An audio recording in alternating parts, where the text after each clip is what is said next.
Brad, Stoops called Brock Bowers a freak in the most complimentary way on Monday. What's it?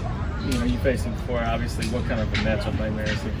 I mean, he's a huge matchup issue. I mean, he's big, he's fast. He's going to be, if not the top, he's one of the top blockers that we'll face all year from the tight end position. I mean, he's relentless.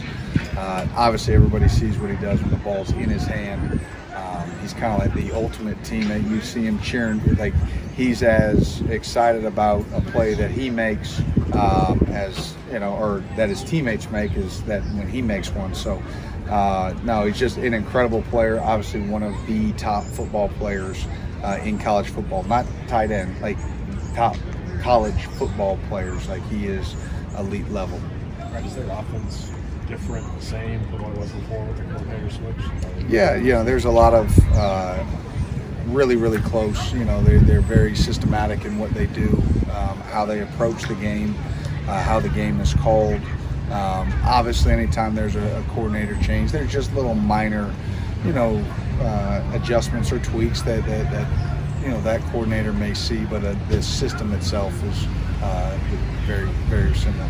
Coach, today when Mark was talking on the teleconference, he said that yesterday he told the team, if you want to go places you've not been, you have to do things you've not done, and yesterday's practice wasn't up to par to beat the number one team in the country on the road. Do you think intensity of practice maybe was a little better today than it was yesterday? Yeah, I think it was a little bit better today, but again, it can't be one day. We got to come out, and we still have 2 heavy prep days, and then we've got Saturday. We're in the hotel. It's a night game. You've got plenty of prep time mentally. So really, you have 3 days still left before game time to get sharper, to dial in, to hone. So we need to keep that intensity. But yes, I feel like it was definitely better than it was yesterday, and obviously something that when you go into a season, right, and they're long seasons, and you play an emotional game. 5 games in, you hit lulls, and you need, like anything else, you need to be corrected. You need that adjustment, and it was great that coach made that adjustment and let the guys know about it. And I thought again the practice today was much better in that regard. Darian Henry, who's the guy who's been making an impact this year. What kind of did he get out of last year not playing much, and what's been the biggest thing for him to click this year? Yeah, and I think coach addressed it too, probably on Monday. Is and that word again, process, sort of gets thrown around, but he just kept coming to work every day, listening to Coach Stewart every day. He had to put on the weight. He was down. He's put on the weight. He's put in the time in the classroom, his effort level, everything over the last 2.5 years that he's been here. It's at a sort of an all-time high in that regard, and that's a credit to him. That's a credit to not getting frustrated. Not that there were probably times in his journey that he was frustrated, right? But that he pushed through that, and he just kept coming back every single day.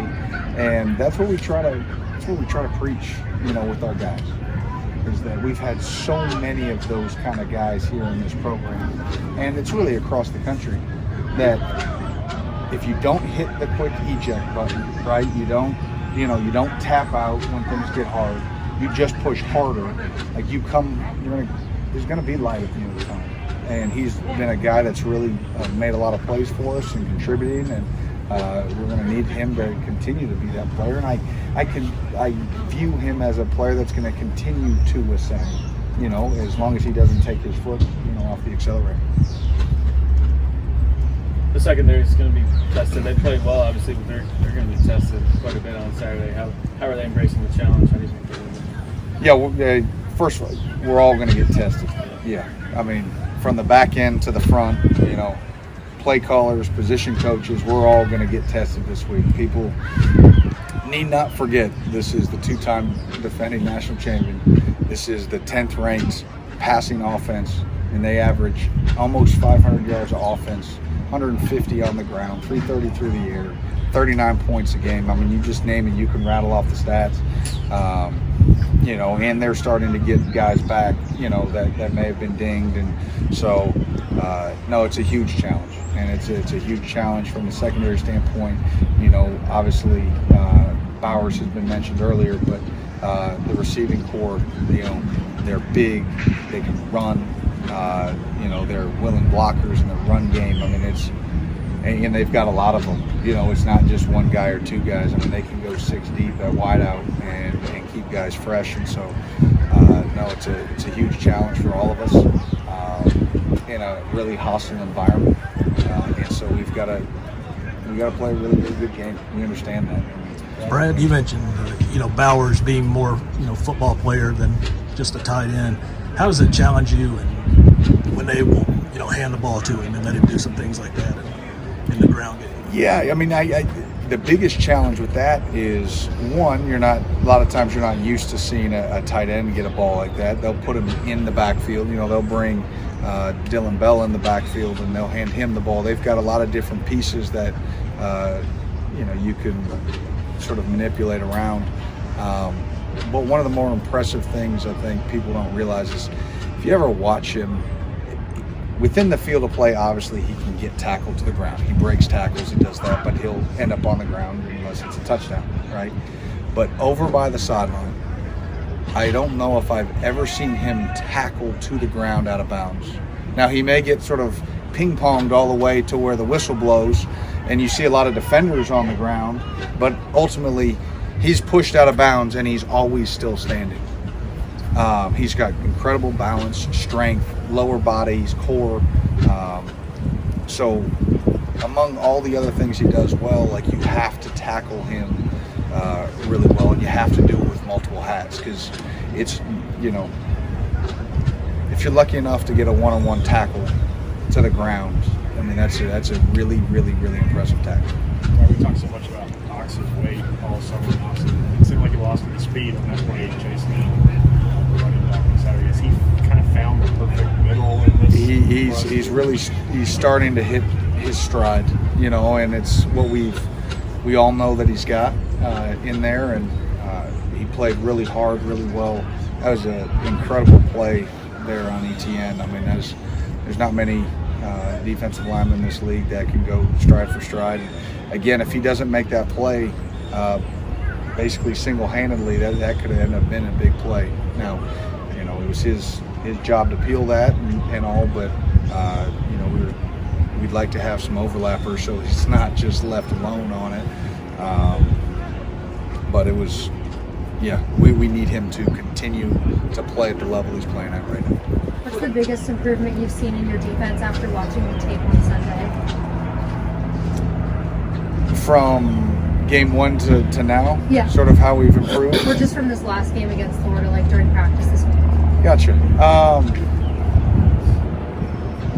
It's always hard to see what we've sort of improved upon, during practice because we can't tackle the ground. I think the one thing that I am really pleased with is sort of how we're tackling right now, and that's going to be a huge deal in this game.